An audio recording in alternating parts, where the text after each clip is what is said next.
이재명 대통령의 대선 공약이기도 했던 노동조합법 개정안. 노란봉투법은 지난 정부에서 두 차례나 대통령이 거부권을 행사한 법안입니다. 경영계 반대는 뚜렷합니다. 국민의힘은 불법 파업 면허 발급법이 될 거라며 본회의 필리버스터도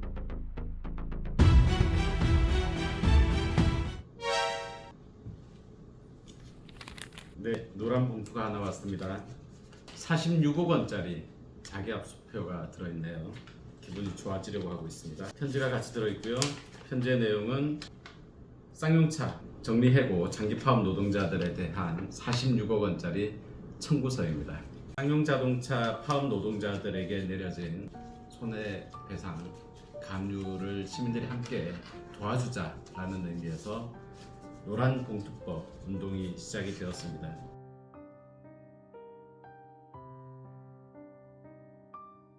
약 15년간 노동자들의 수건이었던 노조법 2, 3조가 세 번째로 국회 환경노동위원회 전체회의를 통과했습니다.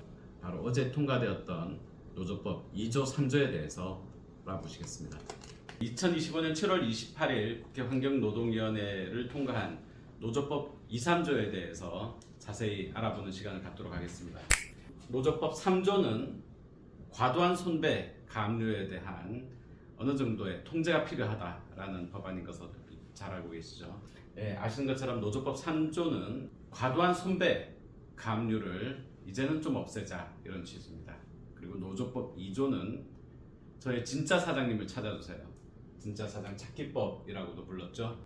노조법 2조 진짜 사장 찾기 왜 중요한가 이 부분도 말씀드리겠습니다. 자, 원래는 A라는 회사의 사업 구조가 이런 원의 형태로 있었다라고 보면 이 A 회사의 사업의 일부를 떼어내서 하청을 주게 됩니다.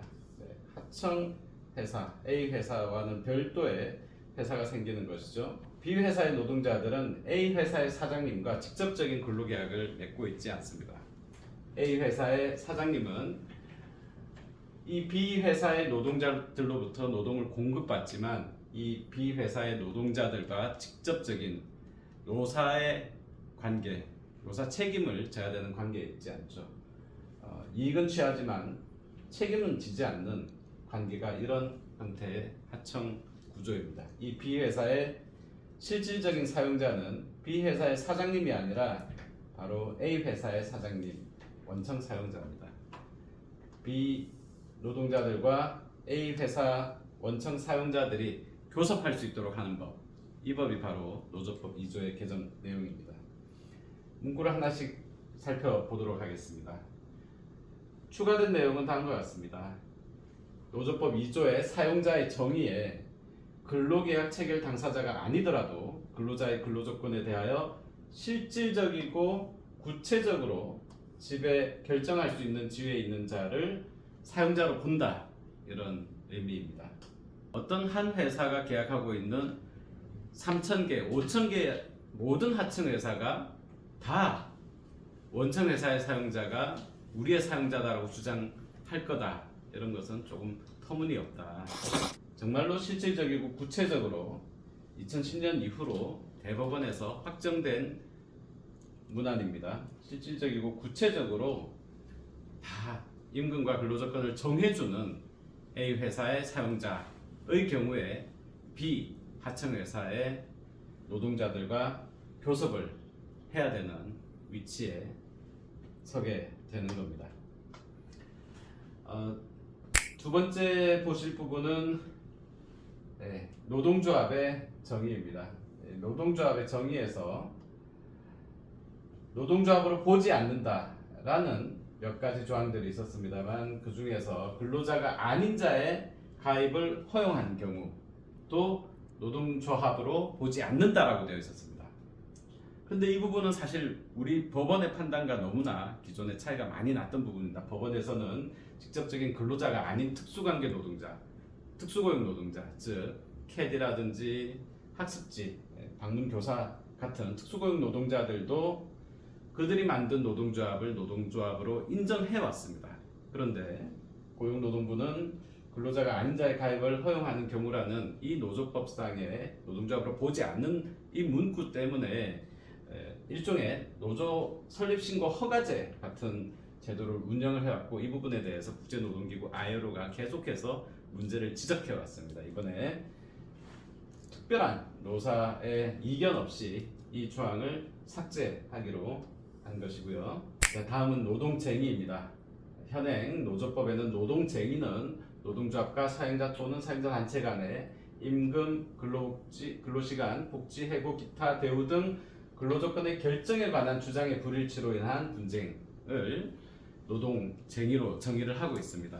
이 부분은 사실은 1996년도 노조법 날치기 사건 이전에는 근로조건의 결정이 아니라 근로조건이었습니다. 그런데 당시 아무런 설명도 그리고 교섭조차도 없이 멀쩡하던 근로조건이라는 문구가 근로조건의 결정이라고 바뀌었습니다. 근로조건의 결정과 근로조건 사이에는 굉장히 큰 간극이 있습니다.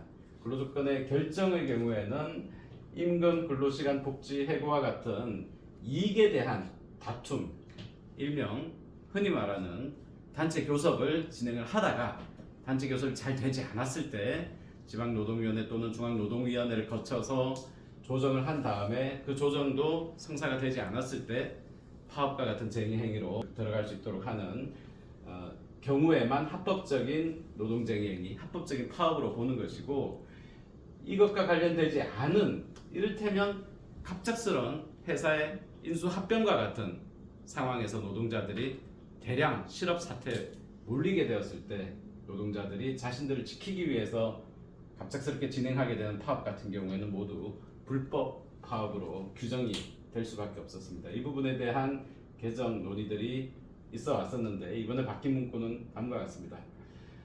근로조건의 결정이라는 것까지는 그대로 두되 기존에 열거되지 않았었던 근로자 지위에 관한 소송 다툼들이 있어 왔었는데 근로자의 지위도 이 임금 근로시간과 함께 문구가 추가되었고요. 그리고 사실 권리 분쟁이라고 할 수 있는 것은 너무나 그 폭이 크기 때문에 그 모든 권리 분쟁을 다 포함한 것이 아니라 근로조건에 영향을 미치는 사업 경영상의 결정. 자, 이 부분이 바로 인수합병과 같은 상황을 의미를 한다 이렇게 보시면 되겠고요. 그리고 노조법 92조 2호의 감옥부터 라목.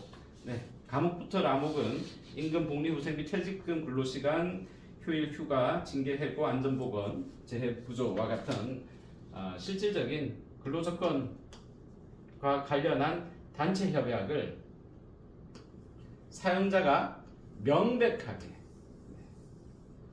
단체 협약을 위반했다, 위반하지 않았다와 관련한 노동자와 사용자 간의 분쟁은 자주 있습니다. 그러나 그런 모든 분쟁의 경우에 파업을 할 수 있다는 것이 아니라 사용자가 이런 근로조건과 관련된 가호에서 라목의 내용에 관련한 단체 협약을 명백하게 위반했다 하는 경우에 일어난 파업은 합법적인 노동쟁의로 본다. 이건 사실은 파업을 하라라고 부추기는 것이 아니라 노동자와 사용자 간에 맺은 협약, 이 계약을 사용자가 최대한 열심히 지켜라 라는 조항으로 이해를 하시면 되겠고요. 다음은 손해배상 청구의 제한입니다. 기존의 단체교섭 또는 쟁행위 부분이 단체교섭 또는 쟁행위 그 밖의 노동조합의 활동으로 인한 손해로 그 밖의 노동조합 활동이라는 문구가 추가가 되었지만 특별한 의미는 없다라고 보시면 되겠고요. 사용자의 불법 행위에 대하여 근로자의 이익을 방해하기 위하여 부득이 사용자에게 손해를 가한 노동자 또는 근로자는 배상할 책임이 없다라는 것은 민법의 761조 정당방위 조항입니다. 비록 갑작스럽게 일어난 합법적인 쟁의 활동이 아니라 하더라도 갑작스럽게 가해지는 물리력에 대해서 부득이 자구책으로 몸싸움 같은 것이 벌어지면서 쟁의 활동이 발생이 됐다. 이 경우에는 불법 파업이긴 하지만 노동자가 또는 노동조합이 배상할 책임이 없다라는 정당방위 민법 일반법인 민법의 761조를 그대로 가지고 왔다 이렇게 이해를 하시면 되겠고요. 법원은 단체교섭쟁의 행위 그 밖의 노동자 활동으로 인한 손해배상 책임을 근로자에게 인정하는 경우 손해배상 의무자인 근로자에 대하여 다음 각 호에 따라 책임 비율을 정하여야 한다. 네.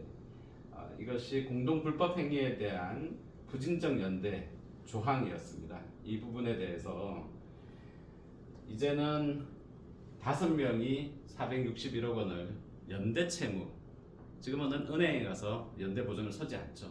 그렇게 연대 채무 방식으로 서는 것이 아니고 모든 사람들이 모든 채무에 대해서 공동으로 전액을 다 책임지는 방식이 아니라 그 불법적인 쟁의 활동이라 하더라도 그 손해 끼친 행위와 관련해서 노동조합에서의 지휘 역할, 참여 경위 정도, 손해발생 관여 정도, 그리고 임금 수준, 손해배상 청구 금액, 손해 원인과 성격, 그리고 공평한 분담을 고려할 필요가 있다고 인정되는 사항 등, 네, 당연히 이 문구는 법원 판례에서 가지고 오게 된 것입니다. 네, 이런 부분들을 감안해서 손해배상을 개인에게 부담시켜야 된다라는 내용이 되겠습니다. 그리고 그와 함께 그렇게 손해배상 청구를 당한 개인, 노동자 또는 조합원이 되겠죠. 그 조합원은 자신의 경제 상태, 또 부양 의무 등 가족관계,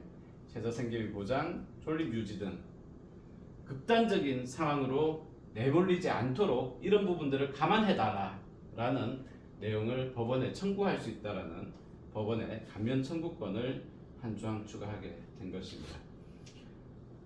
개정된 내용 중에서 신원보증법, 이거는 사실은 이제 구시대적인 연대보증제도, 연자제와 같은 제도이기 때문에 삭제되는데 특별한 이견이 없었다고 보시면 되겠고요.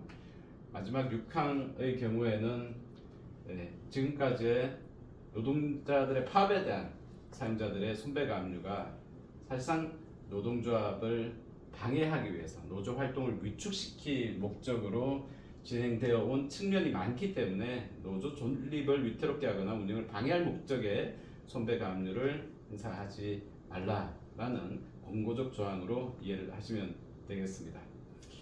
책임을 면제 조항을 보시겠습니다. 사용자는 단체교섭 또는 쟁의행위 그 밖의 노조 활동으로 인한 손해배상 등 책임을 면제할 수 있다. 면제해야 한다라고 되어 있지 않고 면제할 수 있다라고 되어 있습니다.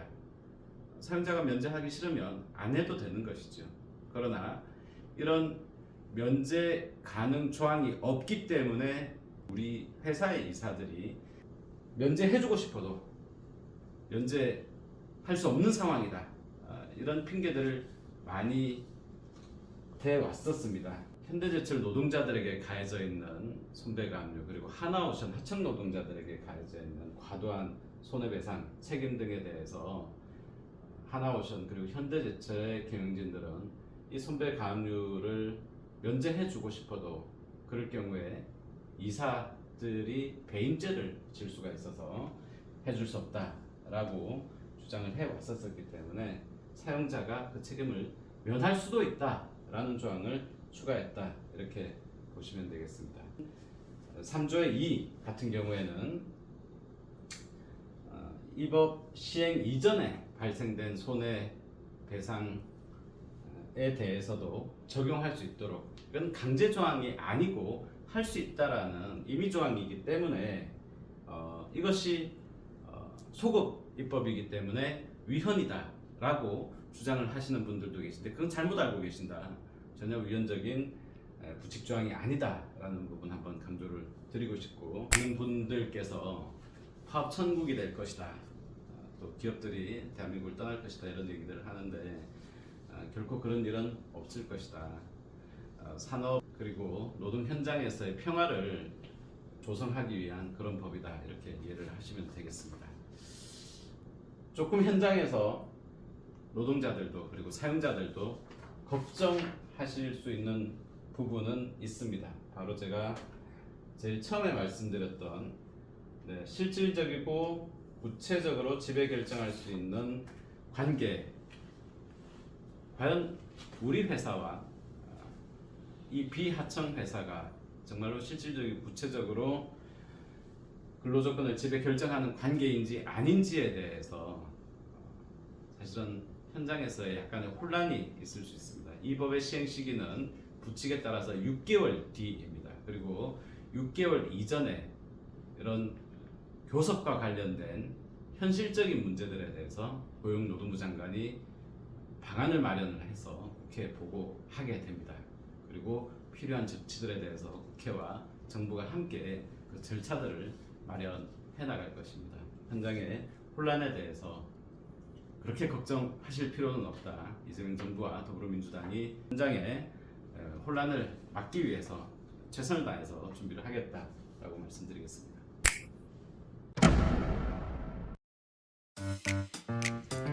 기업 죽이기법이다. 정말 말도 안 되는 소리, 오해입니다.